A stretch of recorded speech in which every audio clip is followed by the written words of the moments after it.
After a Christmas weekend where Rudolph and the Steelers saved Christmas for Steeler fans, the team is still very much in the hunt for an AFC wildcard spot. Pittsburgh needs 2 wins, and it all starts on the road in Seattle this afternoon. Can the Steelers ring in the new year with a win over the hot Seahawks? We'll break it down for you next right here on Steelers Kickoff. We're live on KDKA TV.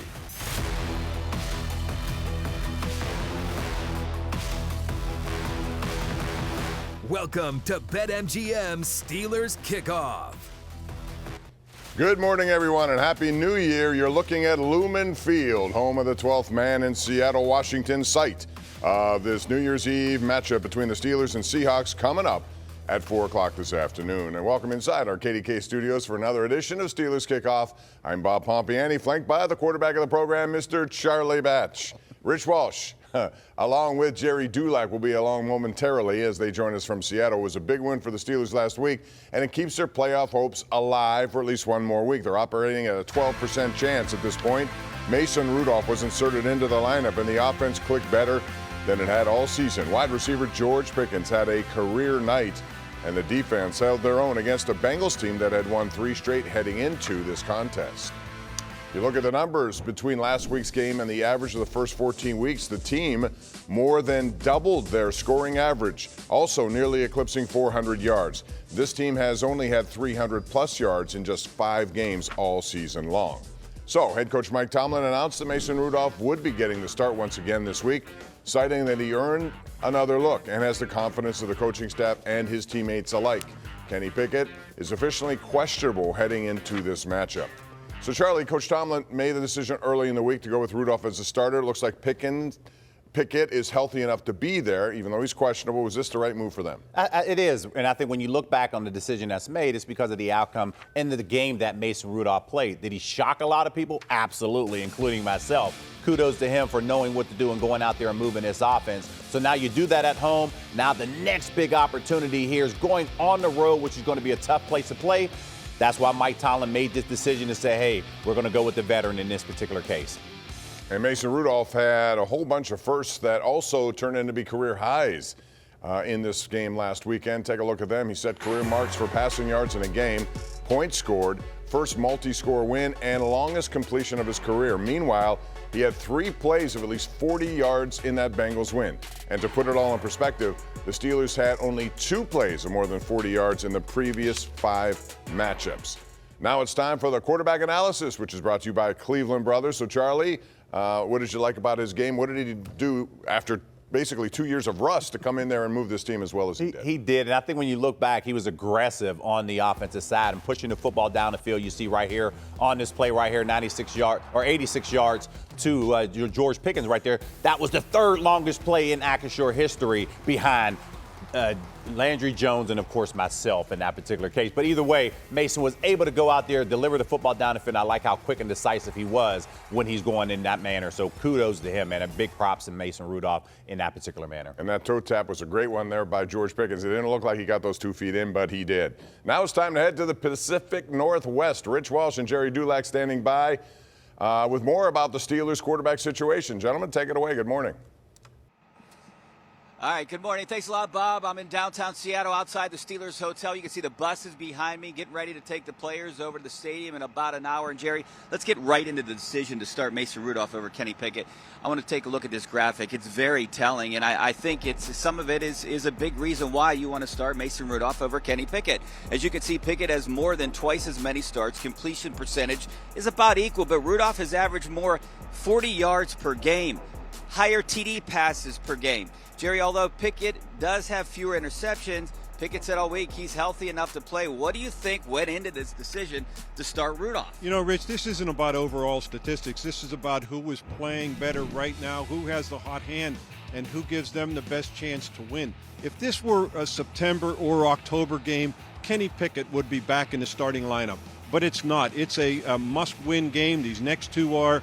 And Mason Rudolph, look, last week the Steelers looked like an NFL offense for the first time. Not only long touchdowns, but quick strike touchdowns, which we haven't seen from this offense. So if he wins today again in Seattle, Mason Rudolph's going to start next week in Baltimore as well, and they're going to ride him as long as he's hot and as long as they keep winning. And George Pickens was a big reason why this offense was so hot. He quieted the critics a little bit. What he has to do to stay grounded this week and get him the ball again? Well, Rich, that's the whole thing with George Pickens, is trying to keep him grounded and keeping his head on straight. The only problem with a performance like last week, after all the trouble, quote, trouble he was in the week prior, is that it kind of enables that type of behavior, that he thinks, oh, well, I can do that and I can still go out on the field and produce. But there's no question he made all the big plays last week. All right, thanks a lot, Jerry. As always, great stuff. A lot of storylines here in Seattle, but the biggest is they have to win, guys. Back to you. Absolutely, 2 wins and then a little bit of help. But if they win today, they go from 12% to 31%. We're just getting started here on Steelers Kickoff. When we come back, former Steeler running back Merrill Hodge is here to break down Mason Rudolph's performance. He'll have it in this week's edition of the Playbook. That's next.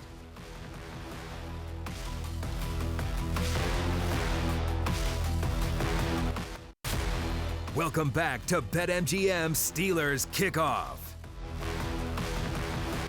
Well, you know, each week the law firm of Bordas & Bordas is making a donation, part of the Sacks for Kids campaign.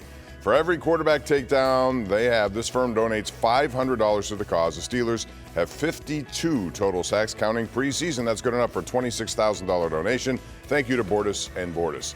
Well, the talk of the town this week was the offensive performance from the Steelers last week, specifically Mason Rudolph. Former Steeler running back Merrill Hodge breaks it all down in that 34-11 win in this week's edition of the Playbook. Hi, everyone. Welcome into the UPMC Rooney Sports Complex for the Acrisure Playbook. This week, we're going to take a look at Mason Rudolph and how he played. And there's a variety of things that you got to do well to be consistent at playing quarterback in the National Football League. 2 of them that everybody would agree on. You got to process things, you got to be accurate. Well, he did those to perfection. But there's one other area, actually 2 areas, that really stood out to me as I studied him, that without playing for 2 years actually was shocking. And that is his pocket presence. The Bengals bring the blitz. Touch pattern down the left sideline. And it's dragged. There goes George Pickens to the 10-5 touchdown. So let's go to the 3rd and 1. Now listen, 3rd and 1 is usually a run down. So that's the first thing. What is interesting is Mason already knows what the routes are. The very top of the screen, you have one-on-one across the board. But the top of the screen, you have slants. Okay, those slants are going to give you a first down. George Pickens has a go route here at the bottom of the screen, and that's going to give you a touchdown. If he chooses to go to George Pickens, which we all know he goes there, is the hardest throw. But what is impressive about the throw is the anticipation of it. This ball is already gone. George Pickens doesn't even know the ball is coming until here in just a split second where he turns his head. Once he turns his head, what is most impressive is the accuracy in which the ball is thrown. The feel from the pocket the entire game was extremely impressive. I mean, George Pickens does not break stride there. That is one of the hardest throws to make in football, and you have to have a lot of guts if you're going to throw it. What a great job of giving your quarterback pocket presence and giving him pocket to throw. But if we can stop it just right, you see the accuracy in which he throws it. To throw it this quick to the left side, he picks the hardest throw, but he picks the one route that's going to give him a touchdown, not a first down. And that's what you have to applaud, and that's what you ultimately need in your quarterback, is you need guys that are going to get you touchdowns, not just first downs. So if he can carry this into Seattle, that will bode well for this offense. All right, Merrill, thanks very much. Good stuff there. And Charlie, regardless of who takes the snaps, we all know the offensive line has got to do its job and keep him upright. How does that pass protection look for you the last few weeks? It looked really good, and I think when you look back last week, of course, the offensive line gave up a couple pressure, but that happens in the game. But when you're able to keep the pocket clean, it allows the quarterback to set his feet, deliver the football down the field. The one caveat to this is you have to give credit to Jaylen Warren, who is their 3rd down back. He is picking up the blitz better than anyone right now, allowing that timing down the field. So they're all doing this in cohesiveness, and, man, this is really good to see. But it's going to be a challenge this week, only because now you go on the road, typically with the crowd noise, there's a split second slower on getting off of the line of scrimmage. So this is going to be key to staying on course, meaning 1st and 2nd down they have to be better at. I can't wait to see Jaylen Warren pick up a Devin Bush blitz. Yes. That's what I'm waiting to see. And that goes back to that point of back on back or something that Right. people talk about way back in training camp. Yeah, Artie Burns and Devin Bush both in the lineup today. Coming up next, the crew is back to break down today's Steeler opponent, Seattle. We got a preview of that coming up next.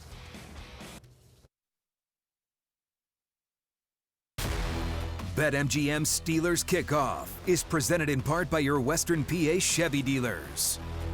We count down to the new year. Energy in here from the Yinzers. Our resolutions haven't changed. We know what needs to be done. Alex Highsmith. It takes discipline, Pickens, touchdown. sacrifice, and blocking out the noise. Team meeting at the quarterback. Steelers. Seahawks. My goodness, what a slam of jam. Let's end the year with a And the bang. Steelers seal the deal. Here we go. Coming up today at 4 o'clock should be a tremendous football game. The Steelers have a tough road test this afternoon, though, in Seattle. A team is also fighting for their own playoff lives. They're just like the Steelers at 8-7. KDKA's Josh Taylor has a look at what the Seahawks will bring to this matchup today. Much like the Steelers, the Seahawks lost their starting quarterback to injury a few weeks ago, then kept him on the bench in favor of a backup who led them to a win. But Seattle ended their QB controversy last week when they brought back Geno Smith, which relegated Drew Lock to the bench, and Smith led them to another win in his return. They've relied on their passing game to put up points. DK Metcalf and Tyler Lockett have combined for 12 touchdowns, and Metcalf is already looking forward to matching up with rookie cornerback Joey Porter Jr. He's a very smart corner. For him just being a rookie, he's made a lot of plays and has taken on a lot of big receivers. So it's going to be a fun matchup just going against him. Defensively, the Seahawks rank near the bottom of the NFL in total yards allowed, but they might be adding a motivated starter at middle linebacker. Former Steeler Devin Bush will likely see his first full-time action of the season today. There's some special circumstances here, the fact that he's playing against his old team, and get drafted by him and all that kind of stuff, as well as, game plan and prepping and all that. There's a lot going on. As motivated as Bush might be, he won't be nearly as fired up as the home crowd. Seattle has long been a tough place for visitors to win, and the Steelers have traditionally not fared well in the Northwest. Obviously respect their venue. Been there a bunch over the years. It lives up to its reputation in terms of hostility. All right, Josh, thanks very much. Let it be known the Steelers don't usually do well in Seattle. The team is 1-7 all time. They've lost 5 matchups dating back to 1986. The most recent trip was 2015, a back-and-forth high-scoring affair, 39-30 loss for Mike Tomlin in his lone game there as Steelers head coach. So, Charlie, the Steelers have had a tough time of it in Seattle, not unlike a lot of teams up there. We looked this up. You started one game there, and it was your second season in Detroit, I think 1999. Right. Put up 3 touchdowns and a victory for the Lions. I'm sure it wasn't easy. What makes that place such a difficult place? Yeah, just the crowd noise. And everybody talks about Acrisure Stadium here, but up there in Seattle, 70,000 people, man, it's hard to communicate from that perspective. So you have to be on course on first and second down. And if you can do that, it minimizes the crowd and allows you to get into your offense. This is going to be very important for this Steelers offense to try to run the football, take advantage of some of those mismatches in the middle. Of course, Devin Bush is going to be in there. And if they can do that, then the advantage will be to the Steelers offensive line. All right, a big factor this whole season has been the patchwork defense because of so many injuries this team has been dealing with. It's really hard to fathom. Look at the inside linebacker room.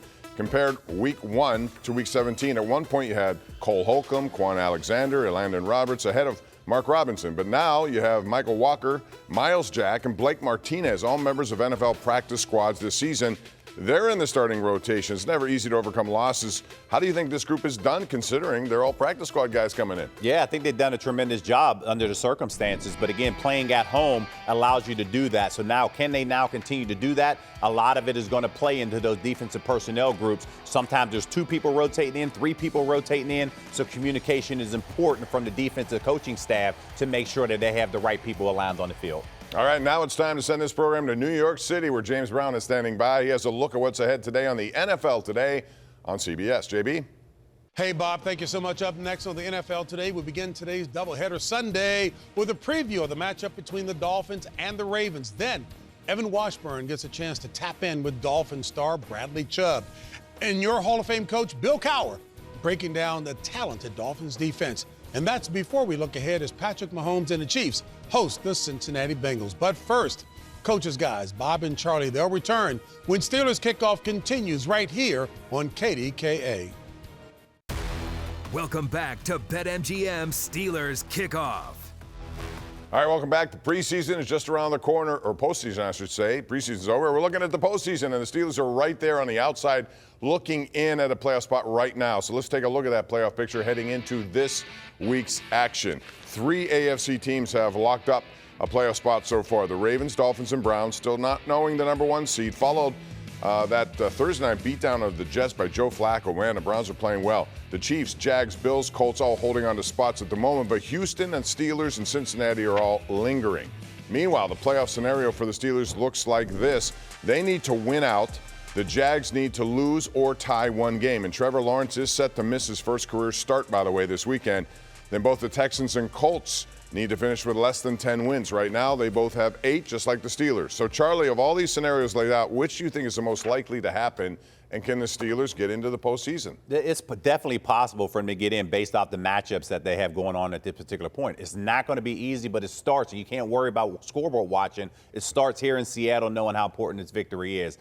I just think it's very, very slim, Bob. That's it. Yeah, it's 12%. If they win, it gets up to 31%. And, of course, they need help. That's going to be the key.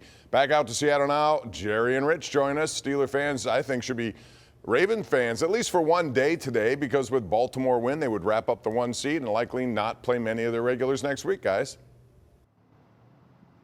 So you're saying there's a chance, Bob. It's slim, but I think the Steelers have a pretty good chance of getting in. I mean, I know percentage-wise they don't, but some of these scenarios are in their favor as long as they win out. I think that'll be the toughest thing for the Steelers. How likely is it for the Steelers to get in? Yeah, Rich, I agree. The winning out is the tough part starting today. I think it's going to be their toughest game because I don't expect Baltimore to play their regulars next week. And you look at the AFC South, Indy is at home against the Raiders. Raiders coming off a big win against Kansas City. So that's a very losable game for the Colts. And then, of course, they play the Texans next week. The Texans have the Titans at home. I expect them to win. I like Buffalo in the summer as a Super Bowl team against the 49ers, and I still haven't ruled that out, Rich. And the Bills are playing well, so I expect them to win out. So I don't know that that's going to happen for the Steelers' benefit, but I think their best bet is to occur in the AFC South. Yeah, definitely. I think Jacksonville could lose here too, and the Steelers would get in that way. Also, we're not, as you mentioned, Buffalo. Buffalo could lose, and that could kind of throw things off there too. Guys, back to you. All right, thanks very much. It's always must-see in the NFL, Charlie. There's no way around it. It goes down to the final game almost every single year. And this is when we talked about it over the course of time. That's why you have to win those games in the middle to not cloud yourself and have to put yourself in depending on other people when you get in a scenario. All right, let's check out the graphic here, Charlie. You can see these are the games to watch today. Patriots, man, they pulled some upsets, but they got to go to Buffalo. That's not easy, and Buffalo's already lost to them once. Titans, Texans here. You see that one. You would hope the Titans can win. Raiders, Colts. Can Vegas do it again on the road? We'll see. And, of course, Bengals, Chiefs. I don't know what to expect from the Chiefs anymore. Neither do I. It's just one of those years you just don't know. We're going to take a break, come back with predictions of this big game today. Steelers and Seahawks. It's next right here on KDKA. This is your kickoff program. BetMGM Steelers Kickoff is presented in part by your Western PA Chevy dealers. Everyone has a prediction on this game, and our staff is no exception. Let's go back out to Seattle. Rich, you're first up today. Everyone has a prediction. I don't know if everyone has good predictions, but I'm going to predict the Steelers here. I think they're going to ride that momentum with Mason Rudolph, and they're going to win this game 27-20. It's hard to win in Seattle.